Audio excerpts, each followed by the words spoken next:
अस्सलाम वालेकुम friends, last video में हमने बहुत तफसील से बात की कि कैसे हम मुख्तलिफ नंबर्स को, वेरिएबल्स को होल स्क्वायर में लिख सकते हैं, क्योंकि फैक्टराइजेशन के लिए आगे आने वाले सवालात में हमें इस बात की ज़रूरत पड़ने वाली है कि हम मुख्तलिफ परफेक्ट स्क्वायर्स को होल स्क्वायर्स में लिखें।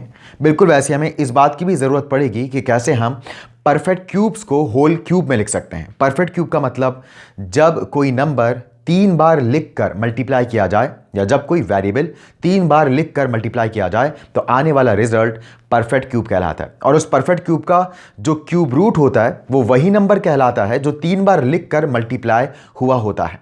तो बिल्कुल वैसे यहां पर अगर हम बात करें 8 को कैसे लिखेंगे हम होल क्यूब में, तो उसके लिए हमें यहां पर एक ऐसा नंबर चाहिए जो 3 बार मल्टीप्लाई होकर 8 आए। तो अच्छा है भी आप ज़बानी याद कर लें, आपको क्यूब्स भी अगर 1 से लेकर 10 तक के ज़बानी याद हैं तो आपके लिए इनफ होगा।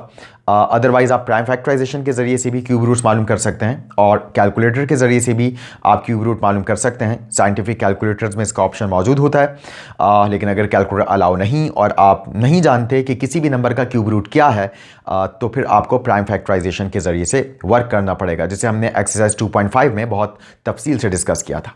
बहरहाल 8 की अगर हम बात करें तो आप जानते हैं 2 को 3 बार लिखकर मल्टीप्लाई करवाने से 8 आता है, तो यही वजह है कि हम 8 को 2 की पावर 3 लिख सकते हैं।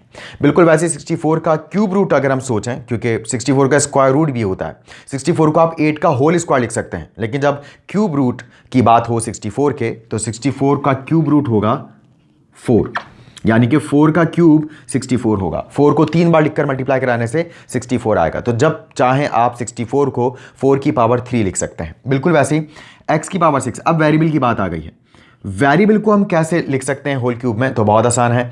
वेरिएबल को होल क्यूब में लिखने के लिए आप सबसे पहले चेक कर लें कि वेरिएबल की पावर 3 के टेबल में आती है या नहीं आती। अगर वेरिएबल की पावर 3 के टेबल में आती है तो वो वेरिएबल परफेक्ट क्यूब है और उसको आप होल क्यूब में लिख सकते हैं। लेकिन अगर वेरिएबल की पावर 3 के टेबल में नहीं आती तो फिर वो वेरिएबल परफेक्ट क्यूब नहीं है, फिर आप उसको होल क्यूब में नहीं लिखेंगे, यानी कि फिर वहां पर फैक्टराइजेशन का कोई और तरीका लेकर आएंगे। तो बहरहाल यहां पर 3 के टेबल में आने का मतलब कोई भी पावर हो सकती है, लाइक 3, 6, 9, 12, 15, 18, 21, 24, 27, 30, 33, 39, 42, 45, 48, 51, 54 एंड सो ऑन। बस 3 के टेबल में पावर को आना चाहिए। तो यहां पर 6 3 के टेबल में आता है। इट मीन्स आप x टू दी पावर 6 को होल क्यूब में लिख सकते हैं। कैसे लिख सकते हैं? आपने ब्रैकेट के अंदर x लिखा, अब x के ऊपर आपने एक ऐसी पावर लगानी है जो 3 से मल्टीप्लाई हो तो 6 आए, यानी कि यहां पर आपको पावर 2 लगानी पड़ेगी। और अगर आपको ज़बानी समझ में ना आए तो जो परफेक्ट क्यूब में पावर थी उस पावर को आप 3 से डिवाइड करवा दें। 6 डिवाइड बाई 3 कैलकुलेटर से करवा लें या रफ वर्क में करवा लें। 6 डिवाइड बाई 3 यानी कि 2, तो यहां पर पावर 2 आ गई। ठीक, बिल्कुल वैसे ही यहां पर अगर आप y को होल क्यूब में लिखना चाहते हैं तो y के ऊपर अब एक ऐसी पावर लगाएंगे जो 3 से मल्टीप्लाई हो तो 9 आए। तो आप जानते हैं 3 3 9 होता है, तो यहाँ y की पावर 3 आ गई। ऐसी मजीद आगे बढ़ते हैं। अब है 27 z टू दी पावर 15। तो 27 के लिए तो आप जानते हैं 3 की पावर 3 27 होती है, यानी कि 27 का क्यूब रूट 3 होता है। तो होल क्यूब में हम 27 की जगह 3 लिख देंगे। और z टू दी पावर 15 है, तो यहाँ पर z की अब ऐसी पावर लगानी पड़ेगी जो 3 से मल्टीप्लाई हो और वो 15 बन जाए। तो z टू दी पावर 5 ये 15 होता है, क्योंकि 5 3 से मल्टीप्लाई होगा तो 15 हो जाएगा। और जब पावर 3 3 पर आएगी तो 3 जब 3 बार लिखकर मल्टीप्लाई होगा तो 27 हो जाएगा। बिल्कुल वैसे ही अब यहाँ पर आते हैं 216। इसके लिए अगर आप क्यूब रूट मालूम करते हैं तो वो 6 होता है, यानी कि अगर आप 6 को 3 बार लिखकर मल्टीप्लाई करवाएं तो वो 216 आ जाता है।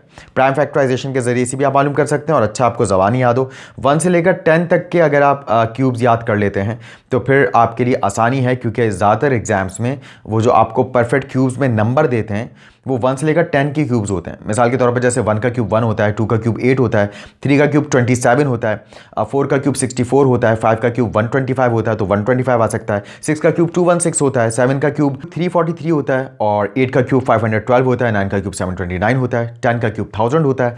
तो बस 10 तक के अगर आपको याद हैं तो आपके लिए ये आसान है। अब यहाँ पर x के ऊपर हमें एक ऐसी पावर लगानी है जो 3 से मल्टीप्लाई हो और 3 आ जाए, तो वो 1 है और पावर हम लिखते नहीं। y की बात करें तो y के ऊपर हमें पावर 4 लगानी पड़ेगी। In last 27 a to the power 27, तो वेरिएबल क्या परफेक्ट क्यूब है? बिल्कुल है, क्योंकि 3 की टेबल में 27 आता है। और 27 का क्यूब रूट 3 होता है, क्योंकि 3 को 3 बार लिखकर मल्टीप्लाई करवाएं तो 27 आता है। तो नंबर की जगह तो यहाँ 3 आ जाएगा, क्योंकि 27 का क्यूब रूट 3 है। लेकिन जो वेरिएबल है, वेरिएबल क्योंकि 27 है, तो आपको ए के ऊपर एक ऐसी पावर लगानी है जो 3 से मल्टीप्लाई हो और 27 आ जाए, तो वो 9 है। तो यूँ हम बहुत आसानी से क्यूब रूट्स में लिख सकते हैं। और जैसे मैंने आपसे कहा कि अगर आप प्राइम फैक्टराइजेशन समझना चाहें तो एक्सरसाइज 2.5 आप मुलाहिजा कर सकते हैं।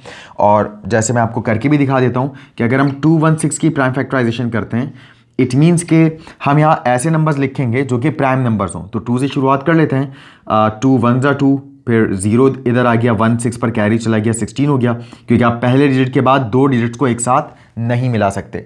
तो 0 लगाकर आपको फिर इस 1 को 6 पर कैरी देना होगा, तो वो 16 हो जाएगा। 2 8 ज़ा 16 हो जाएगा, फिर 2 5 ज़ा 10, 2 4 ज़ा 8, 2 27 ज़ा 54, फिर 3 से होगा, 3 9 ज़ा 27, 3 3 ज़ा 9 एंड 3 1 ज़ा 3। तो आप देख सकते हैं हमें 3 नंबर ऐसे चाहिए जो सेम हो और मल्टीप्लाई होकर 216 आए। तो यहाँ पर एक 2 और एक 3, फिर दूसरा 2 और दूसरा 3, और फिर तीसरा 2 और तीसरा 3, यानी कि 2 3 ज़ा 6, 2 3 ज़ा 6, 2 3 ज़ा 6, क्योंकि आपके पास 3 2 आ रहे हैं और आपके पास 3 3 आ रहे हैं। तो ये 2 और 3 मिलकर 6 हो गया, ये 2 और 3 मिलकर भी 6 हो गया, ये 2 और 3 मिलकर भी 6 हो गया। तो ऐसे आपको 3 सेम नंबर्स चाहिए जो मल्टीप्लाई हो तो 216 आए। That will be called cube root of 216, और आप उसको 216 के होल क्यूब में लिख सकते हैं। तो उम्मीद है कि आपको बहुत अच्छी तरह से समझ आया होगा कि नंबर्स को होल क्यूब्स में कैसे लिखा जाता है। अब इंशाल्लाह हम नेक्स्ट एपिसोड से मुख्तलिफ फैक्टराइजेशंस के केसेस को डिस्कस करेंगे। तब तक के लिए अल्लाह हाफिज़ एंड टेक केयर।